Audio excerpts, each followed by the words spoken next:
Hello, Assalamualaikum warahmatullahi wabarakatuh. Welcome back to my class, English with Mr. Rafi, for students of grade 11. Are you excited for a fun learning session? Yeah, I hope that everybody feels more excited in this session.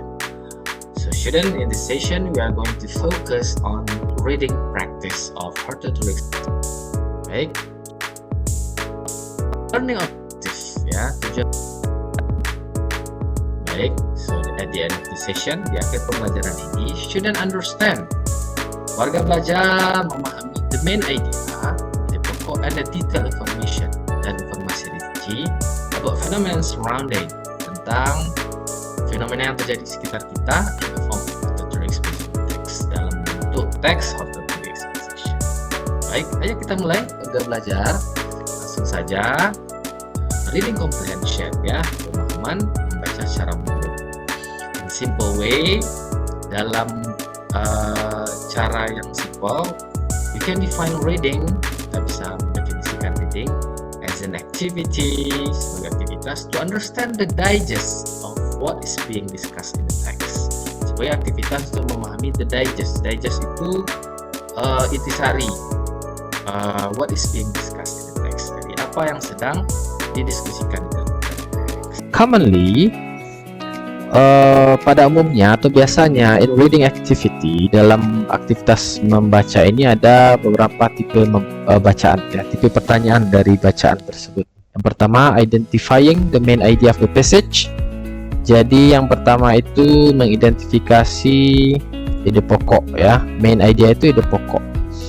Biasanya bahasa soalnya seperti ini, baca. Main idea, ya, to emphasize, focus on, dan sebagainya. Contohnya di sini, the main idea of the text is, the text emphasize, ya, teks itu menegaskan, atau the text focus on, ya, teks itu fokusnya ke, oke. Baik, selanjutnya yang ditanya itu biasanya adalah reading a passage for specific details. Jadi di sini lebih ke specific details, ya. An author often support his or her main idea with key fact and example that help make the overall meaning of the text clear. Jadi pastinya dalam sebuah bacaan itu ada kalimat pendukung, ya. Jadi cara pertanyaan muncul adalah the followings are true based on the text. Ya, berikut ini betul itu true, ya, based on the text, ya. Jadi di sini kita mencari tahu mana pernyataan yang sesuai dengan informasi yang dijelaskan di teks. Yang ketiga itu identifying the author's purpose. Purpose itu tujuan, ya, warga belajar.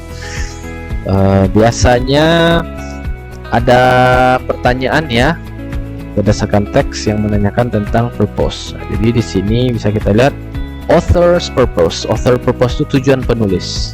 Reason, alasan, why, kenapa, ya. Bahasa soalnya seperti ini. The author's purpose of the text is, author's purpose tadi apa?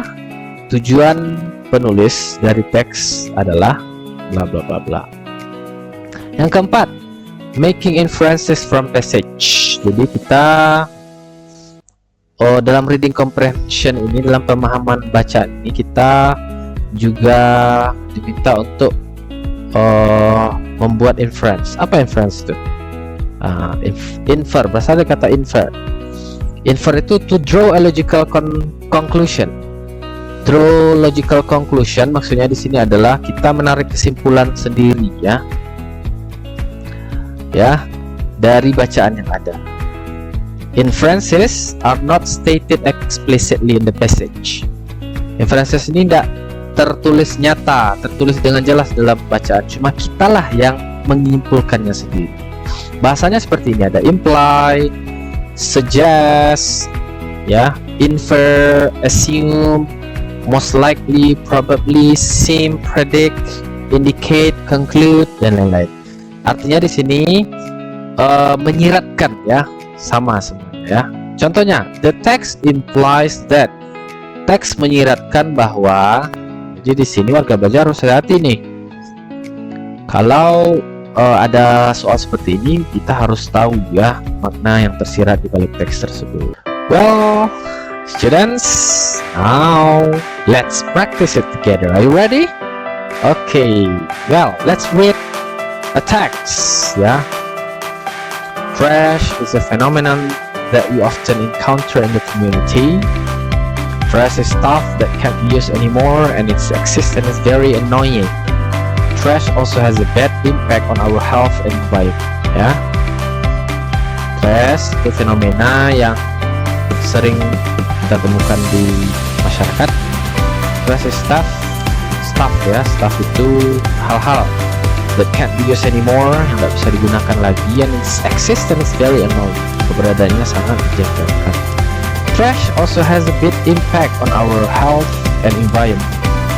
Jadi punya dampak yang buruk terhadap health, kesehatan, dan lingkungan.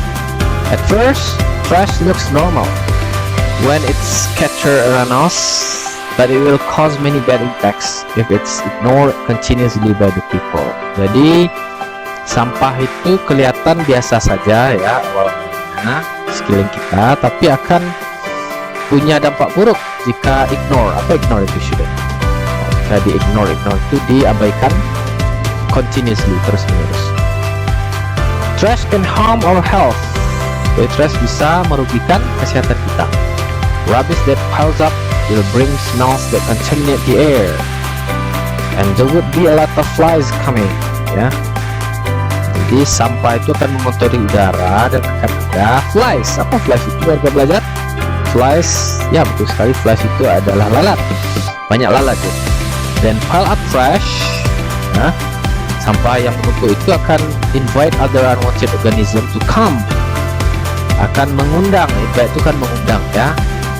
Unwanted organism yang tidak diinginkan to come, which subsequently bring disease, yang secara terus-menerus menyebabkan penyakit seperti diarrhea and dengue. Okay, the next one is, besides bringing disease, trash can also bring disaster such as floods. Ya, jadi sampah itu jadi penyebab banjir. Trash which is dumped into the river by the resident continuously will make the water on the river can't flow, and over time the water will overflow with heavy rains that continue to flush. Dan sampah itu penyebab sungai meluap ya. It will make people can do their activities like usual. Itu akan membuat orang-orang tidak bisa ya melakukan aktivitas mereka seperti biasa. In addition, sebagai tambahan, in areas where the land is sloped, di area di mana tanahnya itu tidak keras ya, it can cause landslide, bisa menyebabkan landslide. Apa landslide tadi? Ya, longsor. Oke, terakhir, there are lots of negative impacts caused by trash. Banyak hal negatif yang disebabkan oleh trash. Warga belajar, sekarang kita lihat kepada kita lihat soalnya ya. Kita coba aplikasikan, kita terapkan strategi tadi ya, pemahaman tadi tentang hal-hal yang sering keluar pada pertanyaan reading, kegiatan reading. Number one, the main idea of the text is ya, ide pokoknya tadi apa? Ide pokoknya tadi bisa Raffi perlihatkan lagi. Ide pokoknya di sini, trash itu punya bad impact ya, bad impact, dampak buruk terhadap health dan environment, kesehatan dan lingkungan. Ya, kita lihat mana di sini. Kita cari yang lingkungannya dan lingkungan ya, mana yang lengkap di sini. Ini fenomena di komunitas, negative effect. Nah, ini kayaknya D ya, D betul, isinya D karena trash itu punya bad impact terhadap health-nya ada, lingkungannya tidak ada. Jadi isi number one is D. Number two, the negative thing from trash. Apa hal negatifnya? Katanya ada disease, penyakit, dan kesehatan. Coba cari kata kesehatan. Nggak ada ya. Di sini nggak ada. Di sini malahan volcano eruption, letusan gunung, dan disease. Nih, isinya D ya. ada kata this is. Yang ketiga, the following statement are true based on the text except ya, kecuali mana nih pernyataan yang tidak betul. Trash stuff that can be used. Katanya di sini sampah itu adalah hal-hal yang bisa digunakan dan keberadaannya very pleasing, menyenangkan. Itu salah ya. Ini seharusnya cannot be used, tidak bisa digunakan, dan keberadaannya itu very annoying ya. Jadi isinya A. Jadi kalau udah dapat A, B, C, D nya nggak usah dilihat lagi warga belajar. D, the author's purpose of this text. Apa tadi purpose? Tujuannya apa? Pastinya tujuannya kita lihat expose some facts of trash ya, membahas tentang fakta-fakta sampah. Betul? Kalau masih ragu kita lihat B, criticize, mengkritik regulation ya. Regulation itu adalah regulasi atau peraturan tentang manajemen sampah di masyarakat. Betul? Salah? Oh, B itu salah. C, expose the negative thing of trash ya. Negative things of trash. Negative things itu berarti hal negatif dari sampah. Kalau yang D, describe, menggambarkan bagaimana membuang sampah secara efektif. Jadi yang paling betul di sini adalah negative things-nya ya, to expose, memaparkan hal-hal negatif dari sampah. Di sini adalah C. Terakhir, the text implies that, teks ini menyiratkan bahwa apa? Trash has negative impact if we don't use it wisely. Trash punya dampak yang negatif jika kita tidak menggunakannya dengan bijak ya. Betul salah ya. Kalau ragu kita lihat ke B dulu. People has to use internet. Ini malah internet nggak nyambung. B, skip. Teacher and students should be able to use internet. Salah. Yang ke D, government should give student free internet quotas ya. Ini masalah internet juga. Yang betul adalah A ya. Trash, sampah punya negative effect ya jika kita tidak mengelolanya dengan baik ya. Jadi kalau kita kelola dengan baik 3R tadi, reduce, reuse, dan recycle, maka sampah itu akan bermanfaat ya, bisa jadi positif. Oke warga belajar, sekian pembahasan soal dengan Mr. Alfi, mudah-mudahan bermanfaat ya. If you have any question, please give comment in the comment section. Thank you for your kind attention. Assalamualaikum warahmatullahi wabarakatuh. Bye.